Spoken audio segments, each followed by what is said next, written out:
On something that I thought was pretty funny, comedian Theo paid a visit to Qatar. Watch some of his jokes on this video. I feel like I get guilty of something. Oh yeah, it's alarming. What's going on? Not much. I didn't know I was gonna be here either. Yeah, I promise you, this is definitely quarter. Oh yeah, I'm just getting out of some time. Yeah, they said, dude, you want to go to the Middle East? And I'm like, the Middle East to what? Like, what do you even mean? You mean like Kentucky, or what do you guys want? They're like, no, dude, the Middle East where the peace is. I'm like, oh shit. Yeah, if you're hiring me to go over there and help with peace, and things are not good. It is not going well because, I'm on TMZ right now having a bar fight in Nashville, so I don't think. They're saying I took a $400 million bribe. Can you believe it? First it was Russia, then Ukraine, now this. The fake news just keeps getting better. Let me tell you something. If someone offered me $400 million to put America first, I'd say, make it 5, and I'll throw in NATO too. But seriously, folks, what they call a bribe, I call a deal. That's what I do. That's why the economy was booming, the borders were secure, and the world respected us. Baby Trump tells it like it is. What can I say? Breaking news. President Trump secures a $1.4 trillion investment pledge from the United Arab Emirates. For more details on the deal, let's check out this clip together. More hands than any human being is capable of. But they were starving for love because our country didn't give them love. They gave them a fist bump. Remember the fist bump? Trump's wrist got so tired from shaking hands, he let Lutnick sign the deal. Better be a good deal. It's going to be a good week. The UAE is investing $1.4 trillion in America. We're building a huge AI data center in their country, and they lit up their city red, white, and blue to celebrate. And another win for President Trump. He is awarded the highest honor from the United Arab Emirates. Let's see him accept this award in this clip. The royal awarded Trump with his country's highest honor. I am honored to announce that His Highness Sheikh Mohammed bin Zayed Al Nahyan bestows the Order of Zayed upon President Trump. Betting sites have Trump favored to win the Nobel Peace Prize. On this trip, he kind of earned it.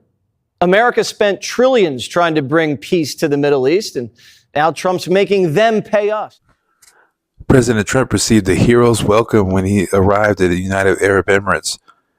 Watch him get cheered on like, I don't know, your favorite sports team or your favorite actor or somebody who's won a championship or something. Check this out. And they love us. Then 47 went to the Royal Palace, where he got a hero's welcome.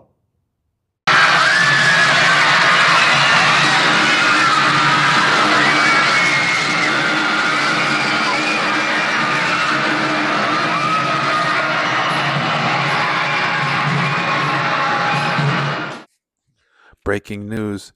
Just when you think things couldn't get any weirder, or maybe just normal for Democrats, ex-FBI Director James Comey posted a cryptic social media post about 86ing 47, which means assassinating President Trump.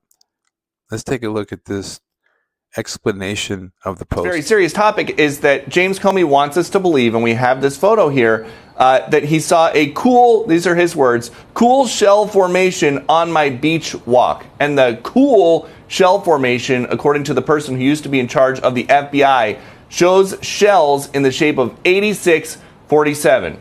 86 is common restaurant lingo, of course, for denying service to somebody. But after about 30 seconds of Googling, you can see that a good chunk of people all around the world also associate 86 with meaning to kill somebody. Bob's saying basically you take somebody 8 miles outside of town and then you put them 6 feet in the ground. James Comey, again, a guy who has prosecuted mobsters, apparently had no idea that this was a thing. He deleted the original post and he writes, I posted a picture earlier of some shells I saw today on a beach walk, which I assumed were a political message. I didn't realize some folks associate those numbers with violence. It never occurred to me, but I oppose violence of any kind, and I took the post down. Kash Patel, as we were coming to air, the new FBI director, one of Comey's successors, is saying that he is in touch with the Secret Service, and they are going to be sending Secret Service agents.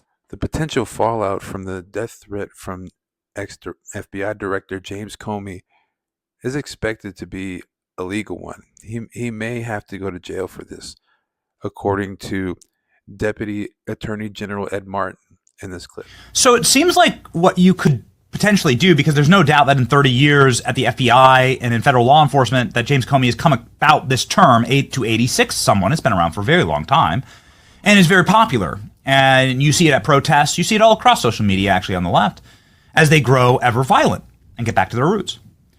So it seems like what could happen is you could potentially have a situation where James Comey is going to be lying to federal officials. He's going to be lying to the FBI when he says, "Oh, I'm sorry, I didn't know what this meant."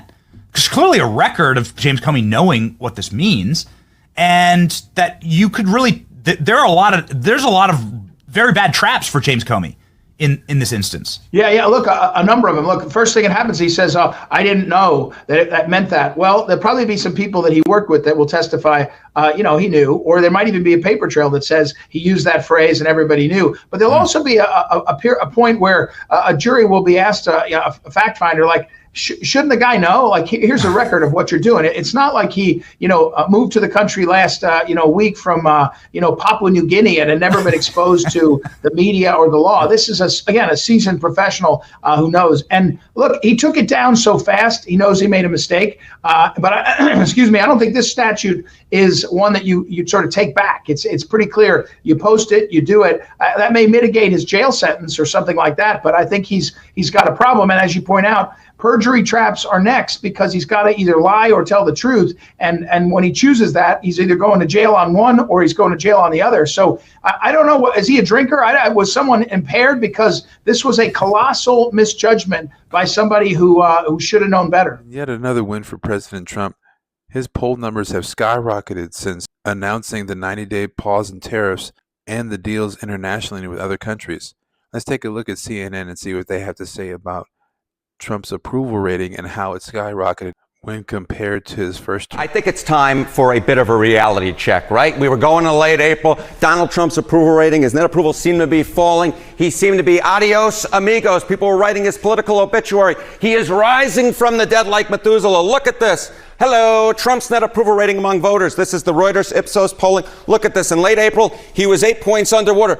But look at where he was in the most recent poll among voters. He's up 7 points to a -1 point net favorability rating. This is not the picture I think a lot of people were thinking that we would be painting in late April. I think a lot of people expected his approval rate to keep dropping, but at least according to Reuters Ipsos, it's in fact rising. So, this is just one poll, right? But let's take a look across an aggregate of polls. What are we seeing here? And I want to compare both to where Donald Trump is now versus where he was in late April, as well as where he was at this point in term number one. What you see is at -6 points, he is a little bit worse off than he is in the Ipsos Reuters polling, but he is considerably better than he was in late April when he was 9 points underwater. And more than that, look at this. He's nearly 10 points better than he was back in May 16th of 2017 in his first term. So what we see is Donald Trump's not just doing better than he was doing in late April of 2025. He's doing considerably better than he was doing at this point in term number one, about 10 points better than he was doing at this point in term number one. If you get value from this video,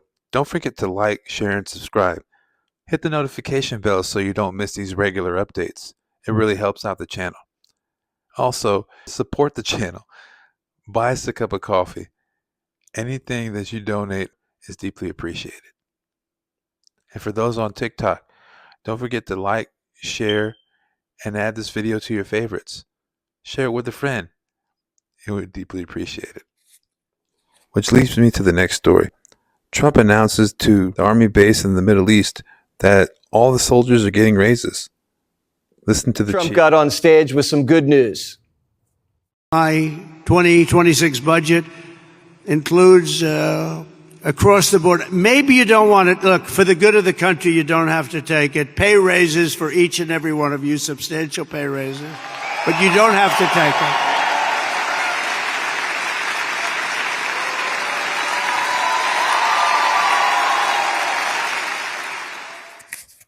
Which leads us to the next story. India has offered the United States a 0-for-0 tariff deal. Let's check out this clip together. Combination of trade deals and military protection makes us a great partner. India just dropped all tariffs on the United States. After Pakistan knocked down a bunch of their planes, they won't be buying Russian jets anymore. They'll be buying F-35s. In a different type of diplomacy, Trump is using a peace through wealth initiative to try to get international countries to side with the United States in terms of trade and to get away from the enemies of America. Let's see how he's accomplishing this when we speak with Mike, a Republican representative of New York. Let's see what he has to say. Kellyanne Conway says this is peace through wealth, but the prosperity only sizzles if you're on our side. We don't want India, for instance, continuing to buy weapons from Russia. We obviously want to end the illicit oil trade between China and Iran. We don't want Iran sending drones to Russia. There's a lot of moving parts here, but if you want stability, you need to have stronger ties with some of our partners. Even Democratic representatives were in awe of Trump and how he handled himself in this trip in the Middle East. Let's see one of them praise him in this clip. Even Democratic representatives were in awe of Trump and how he handled himself in this trip in the Middle East. Let's see one of them praise him in this clip. Even Democrats had to give him this one. I got to tell you, I think the president has, in this last week or so, played the Middle East pretty darn well. Again, not in the habit of praising this president, but I got to give him some kudos there. Biden's team's watching Trump reshape the Middle East, and their jaws are on the ground. One Biden vet said this, "Gosh, I wish I could work for an administration that could move that quickly." Now the Obama boys want to work for Trump. It's so clearly the right decision. People may start to think that we harp on Joe Biden, but I don't know why Joe Biden didn't do this. I don't like Trump's motivations for lots of things he does. But one thing you will say is he's not like tied to this like constant fear of kind of stupid, blob type, well, we don't do this, so we must leverage the sanctions for blah, blah, blah. No, sometimes you just have to try something different. Trump got elected because he does things differently. Why bang your bloody head against the same wall in the Middle East for all these years? Trump's creating allies, not enemies. He's actually pulling our enemies' allies over to our side. It's like when little boys go to the beach. Trump's a builder. You want to build a sandcastle? Why don't we all build sandcastles together?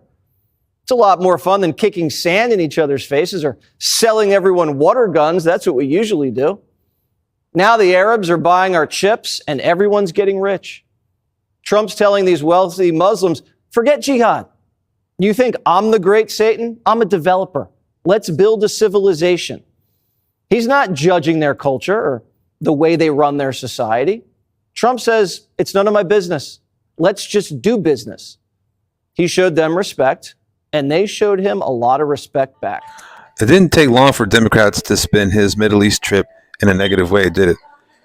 Watch Van Jones try to drive a wedge between Israel and Trump, and then watch Scott Jennings put him in his place. They said no mas. So, no, hold on a second. So he does a unilateral deal with the Houthis, the worst people in the region, even as bad or maybe worse than Hamas, without talking to Israel, without coordinating with Bibi Netanyahu, which basically says to the Houthis, you can attack all the Israeli ships that you want to, just not ours. How is that? Well, Israel is free to attack them as well. But hold on a second. I'm sure we do have conversations about that. No, but hold on. This is a massive change in the way that we do business. So we don't talk to our ally. We do talk to our enemy. We tell our enemy, don't shoot us, but if you shoot Israel, we don't care. That's not, I don't understand how this, we were just talking about how, the Trump administration, is this kind of, standing up against anti-Semitism and yet throwing Israel under the bus every chance it can get. I don't get it. I don't think you're characterizing it correctly. I think I do agree with you that this is a change in the way we do business. And the change is we have a president who thinks about peace and war, not war and peace. And if you listen to his language, he has reset the way the Republican Party talks about this issue. And if you look at the imagery in his trip to the Middle East, he went to the military base and they had a huge banner. It said peace through strength, which is what Ronald Reagan preached. And the strength here is we actually have a president who is capable of staying awake long enough to go make deals with these people and create peace in the region. They just can't give him credit for foreign diplomacy, can they? He secured trillions in foreign investment, and all he could do is complain about how he treats Israel. Typical. Which brings me to the question of this video. How do you feel Trump did overseas? Do you feel like he represented America to the best of his ability?